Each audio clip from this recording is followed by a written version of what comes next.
And welcome back to The Factor Uncensored here in the city of Houston. Recently, surveillance video was released of an African American woman attacking a female Asian woman at a local store here in the Houston area, which caused many journalists out there to call this another sign of Asian hate, a rise in hate. But what we know, being a part of the community, is that it's complicated. It's deeper than that. It may be more than what you're just seeing on that screen. And we have our panel here talking about this issue on The Factor Uncensored tonight. Dr. Abdul Halim Muhammad, let's begin with you. When you saw that video of the African American woman fighting the Asian woman at the local store here in Houston, did you immediately in your mind say, okay, that's Asian hate? Or is that a conflict? Is it deeper than that, what we don't know, what we don't see in that video? Dr. Muhammad. Yes, first and foremost, I think it is deeper. It is more complicated than that. We want to, in this climate, to make it anti-Asian hate, but it could have been an interpersonal relationship where a customer felt disrespected by the proprietor of that store, and it led to a physical confrontation.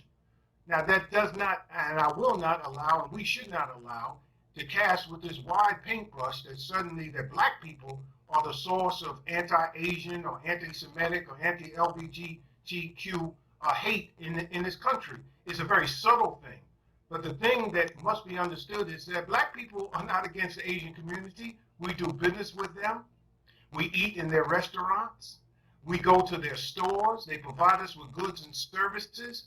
And the truth of the matter is that we have a complicated relationship, and it's not that we are against Asians. We're against that when they adopt American disrespect of black people. That is the problem when they begin to stereotype us as they don't want to be stereotyped and treat us as they don't want to be treated. That's where the conflict comes in, I believe. Alice Lee, do you find it's complicated or it's cut and dry, simply Asian hate that's going on, mainly in the black community? No, it's complicated, and I don't think this is an anti-Asian crime per se. And actually, I think the second woman was trying to intervene in this case, and I do tend to believe that maybe there was some type of disagreement early on.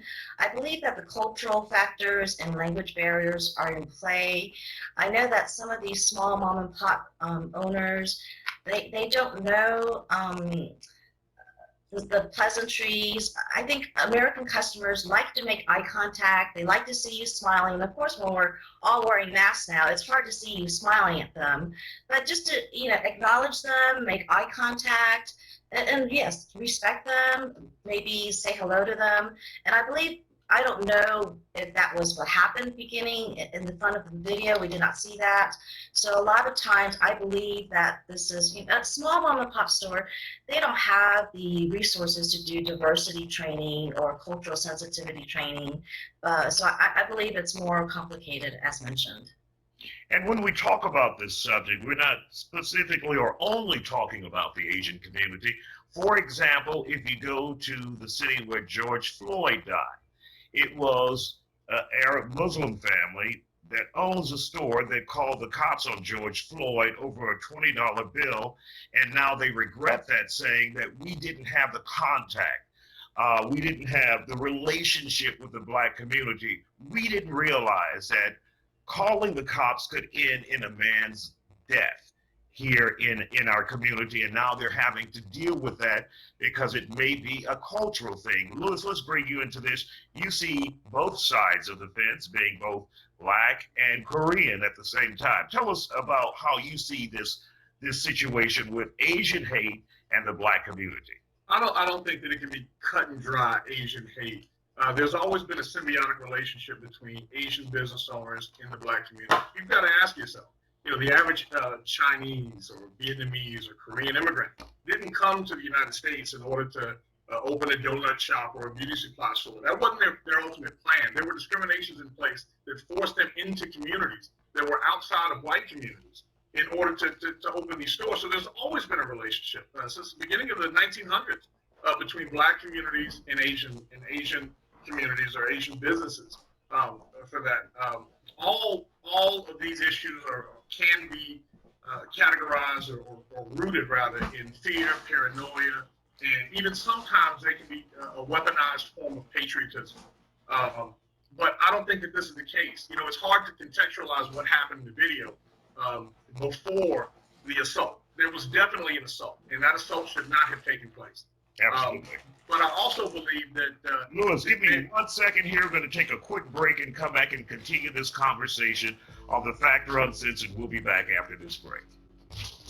And welcome back to the Factor Uncensored. We're talking about the issue of the rise in Asian hate in this country and a recent video that we saw and released here in the city of Houston of an African-American female attacking a female Asian store owner. Is it cut and dry Asian hate, or is it a complicated situation between the Black community and the Asian community? Lewis Hunter, you were recently giving your opinion. I'm going to allow you to pick up on the complicated relationship between the two communities. Yes, there's always been a stirring within the Black community that I've heard that references Asian business owners within Black communities and not giving back to Black communities. The irony here is that if you legitimately feel as though a business or a business owner is taking advantage of you or oppressing you, you can't patronize that oppression. You have a choice. You know, if you choose to do business with that business owner, then it is what it is. You know, you sound foolish. You know, it's hard to explain or have it make sense that those two things can exist. There are other options for you. You know, my mother in Korea, from Korea, born in Korea. I was born in Korea. I was born in Gyeonggi-do. So I've seen the sacrifice that Asian business owners have made within Black communities, whereas they slept in stores, they slept on the floors of their own stores. There was a time that I will always say that kind of changed the mark at a period where most Black people were trying to assimilate. I think that most Asian communities gave up on assimilation. They gave up on it and said that, look, we have to go with some, economic self-reliance here. And that's why these businesses exist. And now their children are able to appreciate the fruit that bore. And in many respects, as a Black community, we're still trying to assimilate. Instead of creating our own and being able to give back to our own communities. The expectation that a Korean business owner should do for the Black community, he has his own community. I put that charge on the Black business owner to do for his community, and that's how it should be. All right, Dr. Muhammad, let's bring you back into this conversation. Are we, or as Lewis said, are African Americans, Black people, patronizing individuals who are not supporting them in their community, and as a result, we'll be begrudgingly going in. There's an animosity that's created. There's an anger that's created because you see this as your only option. But as Lewis said, there are other options, and you should explore those if you're not getting the respect and the cooperation from these store owners. Well, I'd like to point out the hidden hand in all of this. In truth, Lewis hit the nail on the head when he said that the Asian community was discriminated against. It wasn't the Black community that passed the Chinese Exclusion Act. It wasn't the Black community that prohibited general Asian immigration in 1924, and it wasn't loosened up till 1965. Black people spilled their blood in Vietnam and Korea to bring about some level of freedom for the people of Asia. So we're not going to take a back seat to that to anything. But here's where the Nation of Islam has shown the way that we can have a mutually beneficial relationship. It was the Japanese who went off the shores of Peru and caught the whiting fish that made the Nation of Islam the largest importer of frozen fish in the country by bringing in the whiting. It was the Honorable Elijah Muhammad, the Honorable Minister Louis Farrakhan's teacher, who sent his secretary over to China to go and create the Muslim import store. So when you have a mutually beneficial relationship, then that animosity doesn't exist. And so it's very, very important that we come to the table.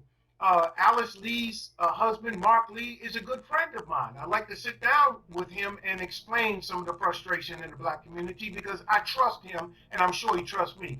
Lou Hunter is another one who our children literally grew up together, and we could sit down across from the table, and if he disagrees with me, I won't take it personal because we have a relationship. I respect a politician, a public leader in the Asian community like Gene Wu. I mean, he's come to the black community when there was oppression. So there are certain people that we can reach out and touch and have a dialogue that will keep the hidden hand out of this that's caused us to fight one another. They throw a rock, they hide their hand, have the Asian and black community fighting one another, and then they say, see, look, but it was them all the time. Alice, is that something that you're interested in, you and your husband, Mark Lee, having that conversation, looking for a solution in the last 30 seconds we have here, Alice? Yes, we definitely owe the African American community.